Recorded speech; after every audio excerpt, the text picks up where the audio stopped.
I think we learned a lot about Trevor Lawrence why he has on a headset. Why do I say that? I'll tell you why here today on Locked On Jaguars.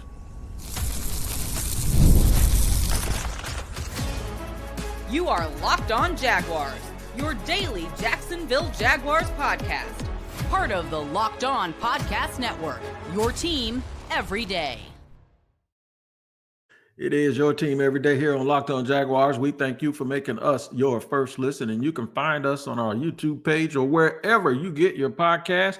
Wherever you listen or hear your podcast, make sure you check that out. Today's show, always sponsored by Prize Picks on our crossover. That's right, crossover Thursday. It's not crossover Thursday because the Jaguars don't have a game, but it is still crossover Thursday across our network. So download the app and use the code Locked On NFL to win $50 instantly when you play $5. That is right. What is going on? Shout out to the everydayers for joining us here every day. All right, look, here's what we're going to get into, man. We ain't going to wait. We're going to jump right into it. By default, Trevor looks better. He ain't played a lick in a couple of weeks.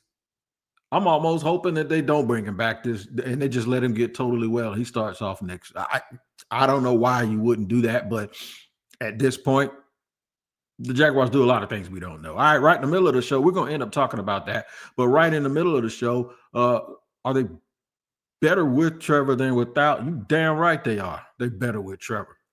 And it might change some of the narratives about him. Trevor Lawrence in a headset. Let's just start right there. The reason why he's in a headset because he's banged up, non-throwing shoulder injury. I think it's the same injury that he had right before he got drafted. I'm hearing that if he does anything surgically, it'll take a few months for him to get back. Doug Peterson basically said he could play now, just have to have pain tolerance. But at 2-9, what's the point? If there's something that Trevor has to do to get better physically, then you let him do it. And also, if there's something what is it going to do? It's going to save people's job? It's going to save their season? No, they're already under 500. They're not making the playoffs. The AFC is tough. The AFC, it doesn't even matter if they win the next 5 games. If they win the next 6, they're going to be 8-9. That's not good enough to make it. And I'm not saying tank, but there's a legitimate reason for the Jaguars to shut Trevor Lawrence down if he does need surgery. And there's a legitimate reason. See, this will get a lot worse. We'll talk about that in segment 3. But the reason why I think Trevor Lawrence in a headset has taught us a little bit more about him has nothing to do with him. It has everything to do with the narratives that were set up. And a lot of times on this podcast, what we do is we discuss, we can see what's wrong. Like we can see what's wrong with the team. Like not specifically. Sometimes that's hard to tell, but they're 2-9. So here's what's wrong. They're bad. That's just it. I don't care how close some of the games are. And this came up early this week when we talked about differentials. And I'm going to discuss it. If you're watching it, I'm putting it up on the screen. I'm going to discuss the differentials. The Jaguars are last in the AFC in point differential at -108. And it has been pointed out to me that for a lot of people, 46 of those points came against one opponent. That was Detroit. They lost 52-6. And the score against Buffalo, I can't remember what the score was. I'll bring it up here. So I'll add that up for you real quick. But people are using it as an excuse to say the differential is so high because of 2 games, 47-10 against Buffalo. So that's plus 37 or minus 37, right? Minus, I'm not going to use the minus sign. I'm going to go ahead and add these up using a plus sign because I did go to Duval County schools from back in the day. So so that's 83. That's minus 83, okay? Minus 83. And they're minus 108. So 108 minus 83, 17. Okay, that's 25. I already know that. All right. So they would be minus 25 if you took away those games. Now, let me tell you, I'm going to tell you why that does not matter. Because the Bills are plus 37 and they're first. They're plus 37 against Jacksonville. And I'm sure they blew somebody else out. So you'd say, well, the Jaguars lost like 6 games within 5 points. That's not that bad. Here's why I'm going to tell you it doesn't matter. Because they're 2-9. That's why it doesn't matter. Almost doesn't count. Go look at any standings. You'll see win-loss tie. You don't see WLT. That's win-loss tie. What you won't see is WLTA. You don't see win-loss tie and almost. You either win or you don't. And when you lose a lot of games close, that tells me that you don't know how to win. That tells me that you figure out a way every single week to lose games that you should win. So this came up to me. They had 2 games since Trevor Lawrence has been gone. One of those games, they were outgained significantly by the Minnesota Vikings. It was terrible. It was like 400 or 500 to 200, right? And the Vikings couldn't get out of their own way, and the Jaguars were very opportunistic defensively, but it counts, right? It does. It counts. And they lost 12-7. Then they played the Lions. Those are both 2 really good teams. By the way, those 2 teams played each other, and it was a barn burner, right? Then they play the Lions, and I know matchups cause a lot of problems for people. They go on the road where the Vikings game was at home, and they lose by those 46 points. That encapsulates, I think that's the word I'm looking for, their season. A close game that they had no business being in, but they almost won it. And then another game where they had no business being in it, and you saw it from the very beginning. I mean, they scored 7 straight touchdowns to start the game to Detroit, so you saw it. That's a microcosm of the Jacksonville season. That's who they are, right? With Trevor Lawrence over there with a headset on. They are sort of like that when he doesn't have the headset on, when he has on the helmet. The difference is they're more likely to be very, very competitive with Trevor Lawrence in the lineup, right? And you see it. You see it. It just feels like they have a shot when he's in the game. The offense has no shot when he's not in the game. So almost by default, which that's what we're going to get to in segment 3, Trevor Lawrence has proven that it ain't him. Not all of it. He might be culpable a little bit. But even if there's some little things that Trevor Lawrence needs to work out and work on, and I'll agree that there are things that he needs to work out and work on, they can't fix them. Press Taylor and Doug Peterson and the way the team is constructed, that can't be fixed by them. How you going to work on that when he got to deal with this other foolishness? All the foolishness that's still going on when he's not there. We can talk about almost all you want.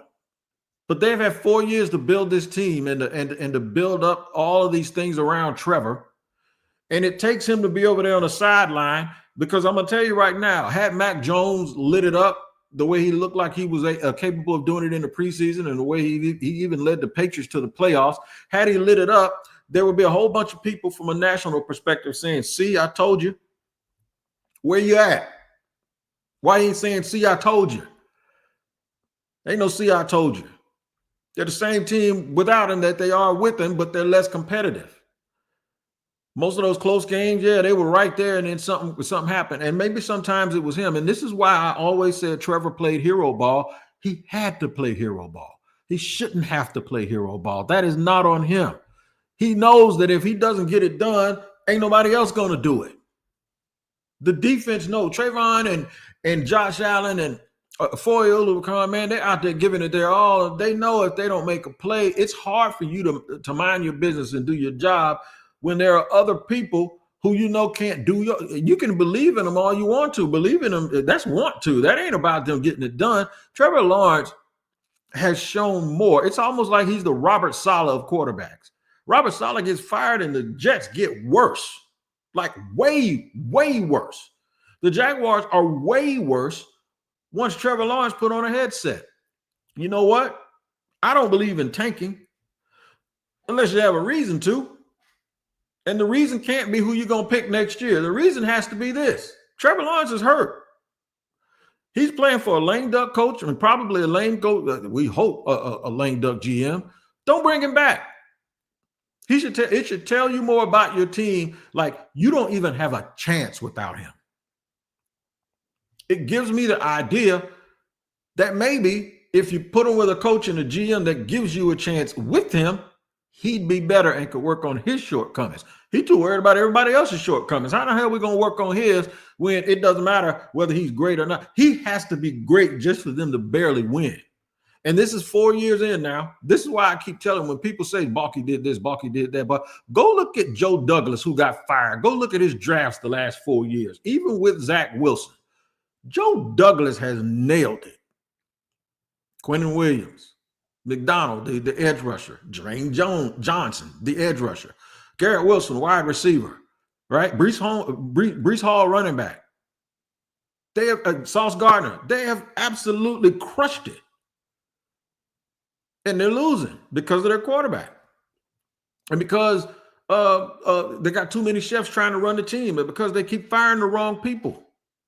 It's amazing to me that people can't understand that and realize that. And now all of a sudden, nobody is coming to defend the defense of Trevor Lawrence. I'm actually feeling better about Trevor Lawrence now that he's over there on the sideline, because you realize the dysfunction is not all on him. They are better with Trevor than without. I can definitively say that. And I don't think the Jaguars need a quarterback. They could have waited a little bit to extend him, but even I was on board with that because I know how hard it is to find a guy that can play. And I realize it's a relative situation. You give Dak Prescott all that money, you got to give Trevor Lawrence that money. You give Jared Goff all that money before he really does it more than once, you got to give Trevor Lawrence that money. You give Kirk Cousins all that money, he ain't never done nothing. You got to give Trevor Lawrence his money.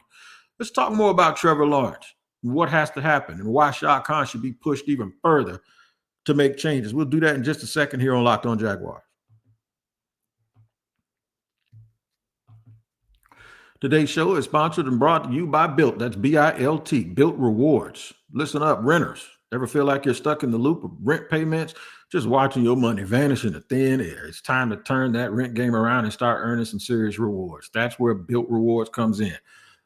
All right, real talk now, because I've been there before I bought my house. We've all been there, feeling like we're burning cash with those rent checks. It's frustrating, right? Here's the deal. Built Rewards has figured out a way to make rent more rewarding. Say goodbye to the money bonfire and hello to a renter's revolution with Built. Built is breaking ground as a neighborhood rewards program that hooks you up with points on your rent. Every month, pay your rent and watch the Built points roll in. Use points to jet off on a dream vacation. Yeah, I like that. Put the points towards a flight or a hotel towards said vacation. You can also use points to book fitness studio classes, redeem them toward future rent payments. That's awesome. They're designed to help meet your lifestyle. Earn points by paying rent now when you go to joinbuilt.com/lockedonnfl. That's joinbilt.com/lockedonnfl. Make sure to use our URL so they know we sent you. Joinbuilt.com/lockedonnfl to start earning points with your rent payments today. The show is also brought to you and sponsored by our friends over at FanDuel. You need to get ready to tackle the NFL action with FanDuel, America's #1 sportsbook. Because right now, new customers can bet $5, just $5, get $150 in bonus bets if you win. The FanDuel Sportsbook app gives you everything you need to place live bets on the NFL, all in one place. So when you get a hunch in the middle of the game, you can check out the latest stats, view live play-by-play, and so much more on the same page where you place your bets. Just visit FanDuel.com to join today. You'll get started with $150 in bonus bets if you win your first $5 bet. That's FanDuel.com. Never waste a hunch and make every moment more with FanDuel, an official sportsbook partner of the NFL.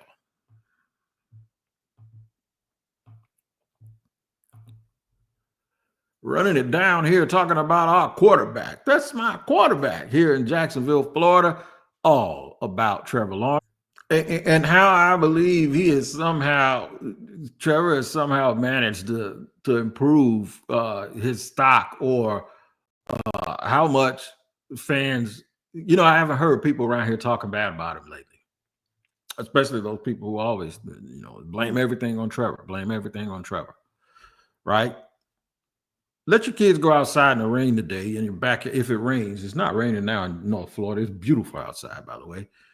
Shout out to those who always got something bad to say about Jacksonville, but let your kid go outside when it's muddy, and then let him come in the house and walk on your carpet and your rugs. You're going to blame him for it because he didn't clean his feet. You're going to blame the weather because it did what weather does. or you're going to blame you for letting them go out there in the first place and not cleaning them up. And I think a lot of times we don't understand context. Like, okay, it's hard. It's really, really hard when you watch somebody play to not blame them when they're the ones out there, right? And you don't take into context the structure that's put around them. You don't take the scheme. You don't take what they're trying to accomplish, whether or not it's outdated or prehistoric. It's almost like looking at an analytics sheet and says, well, the chart says we ought to go for it on 4th and 1 in this situation. And we're going to run to our right side. And you ain't got Penei Sewell over there like another team that might look at that same chart. That means that makes the chart irrelevant because you're not paying attention to what you have on your team. I think through the media or the fans' eye, and I'm probably as guilty of this as anybody, even though I try not to be, I can't sometimes look at a bad thing and say, okay, what is it? Is it him? Is it him? Is it them? Is it everybody is trying to do the right thing, but it just doesn't fit? That's where I am with a lot of this. But when it comes to folks taking shots at Trevor Lawrence, I have said that Trevor Lawrence needed to be better. And there are some things like when you drop the ball or when you overthrow passes early in the games, those things are on him to a certain extent. Can you coach it out of him? Can you put him in position so he makes easy throw? Let me give you an example. Jared Goff, and I've said this. I've used examples of Jared Goff, and I've also used examples of Troy Aikman. They just ask him to do what he does well. And so it leads me to ask the question, what do they do well? What does Jacksonville do well? I think sometimes, and this is the problem with them, I have to use the word sometimes. Sometimes they do very well. The one thing that I'll tell you this, they do very well sometimes, and sometimes they do that exact same thing terribly. So that means they're inconsistent. The one thing that they do well is 2 minutes. They're really good in 2 minutes. They're really good when they get on the ball. Because that tells me that when you can just trust him, it's almost like you're trusting him and you're allowing him to cook and you're allowing him to do. Now, I'm not a proponent of just letting the quarterback call his own plays or just letting him do what he wants to do, but I am a proponent of recognizing that that's when he's better than when the Jaguars, are taking their time and calling plays and running people in and out, and they got to call timeouts. And it's because it seems like the things that the team wants to do, and I can applaud Doug for this. The thing that he wants to do, he's going to try to do it. And if we can't get it done, that means that they're just not good enough. I think part of that is what happens, especially if you have some indifference towards the talent that has been procured by the GM. Okay, look, this is what we want to do. I'm going to put it on him. Can he do it? You remember back a couple of years ago when people were asking Doug Peterson, was he putting too much on Trevor Lawrence? He said, what do you mean? I can't. It's impossible. I can put too much on him. He's your quarterback, right? And it's almost like, okay, at one point we want to say that he's the prince that was promised and he's this generational talent. And then a guy lets him cook like he's a generational talent. And then we kind of blame the guy for not reducing it. And it doesn't make sense. So how about we pipe down a little bit, maybe leave the generational talent and all of these adjectives, Prince's promise alone, but we also leave alone the other side of it. And the other side of it is that, well, it's all Doug Peterson's fault. No, I think it's everybody's fault. But see, young players that come into this league need leadership. They need direction. They need leadership. They need direction. Another high draft pick that Doug Peterson had, who showed that he was talented, was Carson Wentz. And then that fell all apart, right? So you have to ask yourself,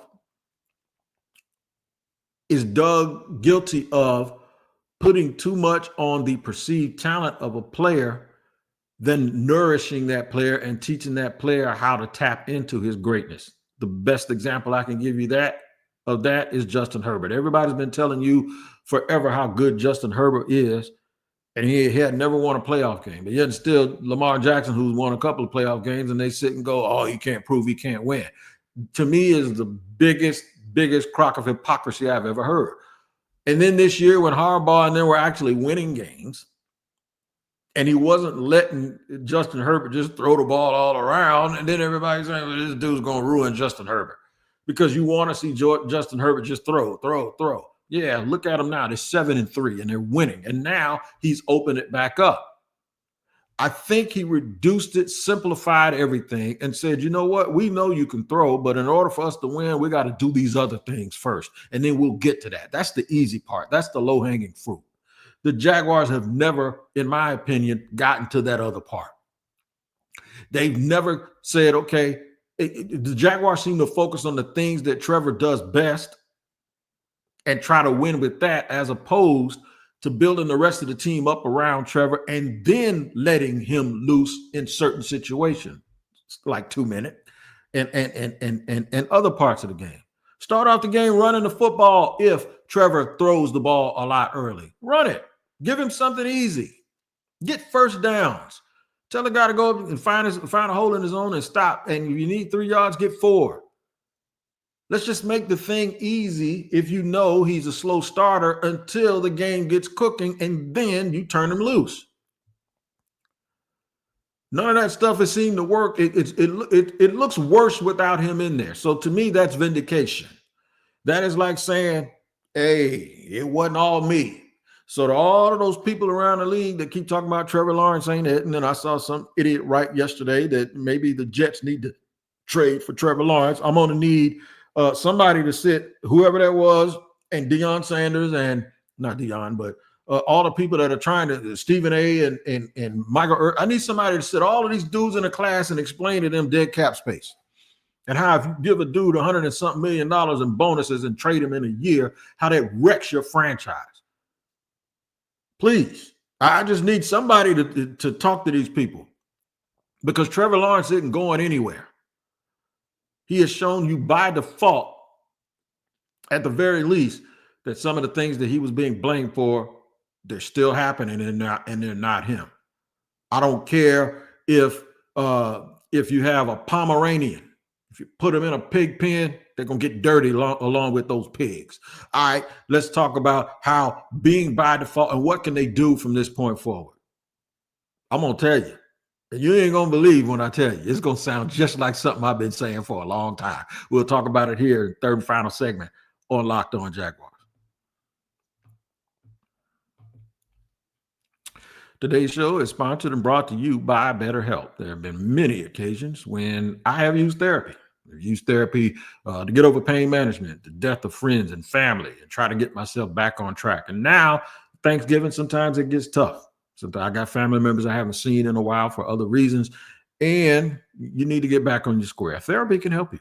Therapy can absolutely help you, and BetterHelp is the place that I suggest. If you're thinking of starting therapy, give BetterHelp a try. It's entirely online, designed to be convenient, flexible, and suited to your schedule. Just fill out a brief questionnaire to get matched with a licensed therapist and switch therapists at any time for no additional charge. Let the gratitude flow as we enter Thanksgiving season with BetterHelp. Visit BetterHelp.com/lockedon today to get 10% off your first month. That's BetterHelp, HELP.com/lockedon.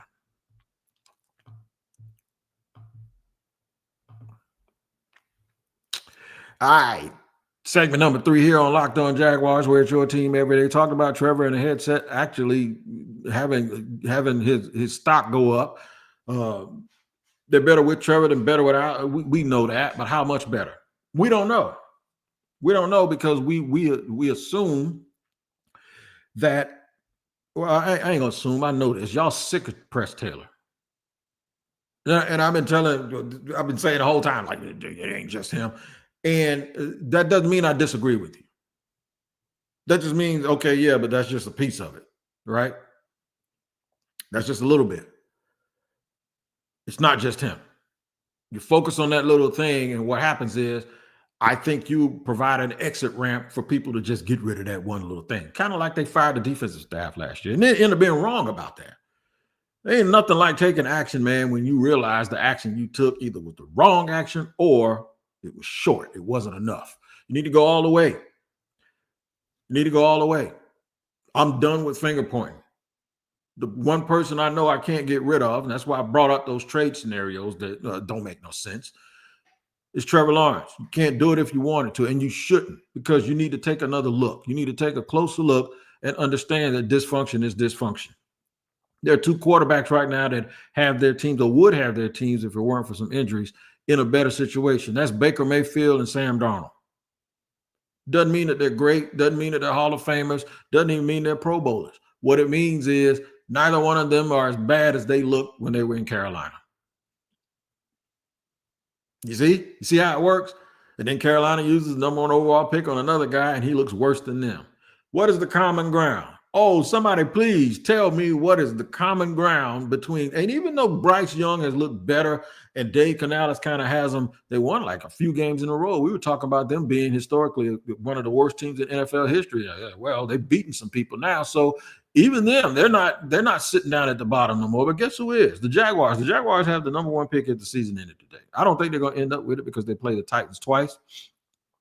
By the way, if they beat the Titans both times, that's why I don't want Trevor to come back. I don't believe in tanking, but there's a legitimate reason not to play him. He needs to get healthy, and you can't win anything this year. Go let him have surgery. Go get his body right, get his mind right, and come back with a new start, with a new GM and a new coach and a new staff and some new players and a new new talent, new offensive line. Just let him reboot everything, and you have an out to do that with this injury. But by default, Trevor Lawrence is at least, I don't know if he's as good as we all hoped he would be when they picked him. I don't know that. I cannot tell you that. If your feelings about Trevor will ever go back without him actually showing it, that it will ever go back to the way it was in 2021 when he was picked. Or when the Jaguars secured that pick, when the Jets won a game. The Jets, look at him. But it does not matter. What matters now is what you do know is that you have seen the evidence of what this team looks like without him, and they are worse.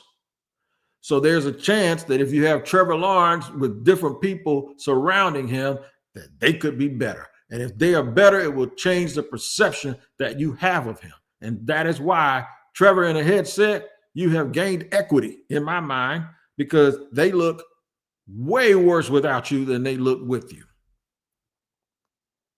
And the biggest problems that plagued the Jacksonville Jaguars, the ones that when Trevor Lawrence were playing, the ones that plagued them then, they're still plaguing them, and it's gotten even worse. So that leads me to think that he ain't the problem. All right, I'm not the problem. You're not the problem. No game this week, no crossover. That's why we're here today.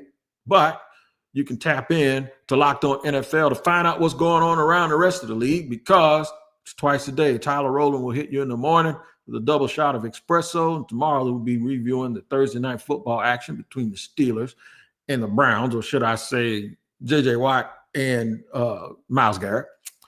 And then I slide through in the barbershop, and we both used a local host from around Locked On NFL that know your teams like no one else. Make sure you tap in wherever you get your podcast and tune into the new Locked On NFL show that hits you up twice a day.